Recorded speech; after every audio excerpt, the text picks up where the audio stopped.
আপনাদের সকলের কাছে আমার জিজ্ঞাসা, 3 নম্বর পয়েন্টটা বলার পরে আপনারা সবাই হাততালি দিলেন, কারণটা কি?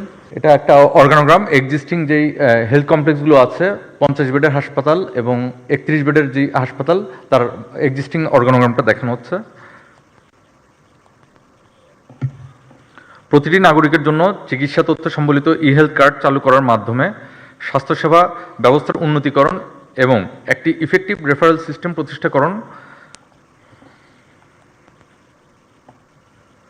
মাঠ পর্যায়ে প্রত্যেকটি ইউনিয়নের 9টি প্রশাসনিক ওয়ার্ডকে বিবেচনায় এনে উপজেলা স্বাস্থ্য কমপ্লেক্সের জন্য যুগোপযোগী অর্গানোগ্রাম প্রস্তুত করে জনবলের সমন্বয় করা প্রয়োজন।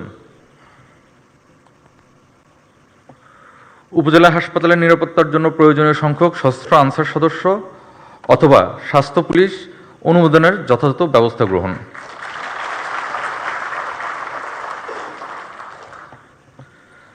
চিকিৎসক, নার্স, মেডিকেল টেকনোলজিস্ট সহ অন্যান্য সাপোর্টিং স্টাফ নিয়োগের ব্যবস্থা গ্রহণ।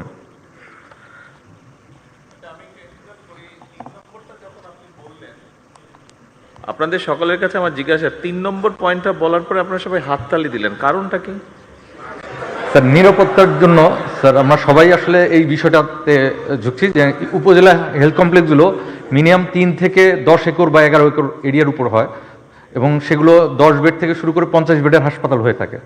এখানে চিকিৎসক সংখ্যা সাধারণত 8 থেকে 10 জন থেকে শুরু করে 30 থেকে 40 জন চিকিৎসক কাজ করে, নার্স স্টাফ মিলিয়ে প্রায় অ্যারাউন্ড 100 থেকে 300 স্টাফ কাজ করেন এবং এখানে রুগীর সংখ্যা উপজেলা ভিত্তিক ভিন্ন ভিন্ন, প্রচুর রুগী হয়। যেমন আমার ধামরাইয়ের যদি উদাহরণ দেই, প্রতিদিন অ্যারাউন্ড 1200 থেকে 1400 রুগী আসেন বহির্বিভাগের চিকিৎসা নিতে। তো এই বিপুল সংখ্যক এই লোকজন আনাগোনা এবং এই বিশাল এরিয়া প্রোটেকশনের জন্য কোনো ধরনের নিরাপত্তার ব্যবস্থা নাই। যদিও 1 জন বা 2 জনের কর্মীর ব্যাপার থাকলেও, নিরাপত্তা কর্মীর স্থান থাকলেও তাদের হয়তো চাকরি শেষ হয়ে গেছে আর কেউ নিয়োগ হয়নি, এরকম ম্যাক্সিমাম জায়গায়। আমার ধামরাই সহ 492টি উপজেলার ম্যাক্সিমাম জায়গায় নিরাপত্তা কর্মী নেই। ধন্যবাদ।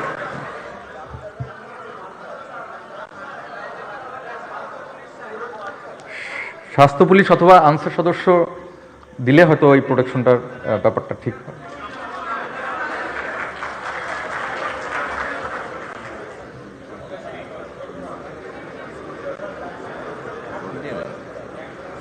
সেটা হয়, সেটা তো সব জায়গায়।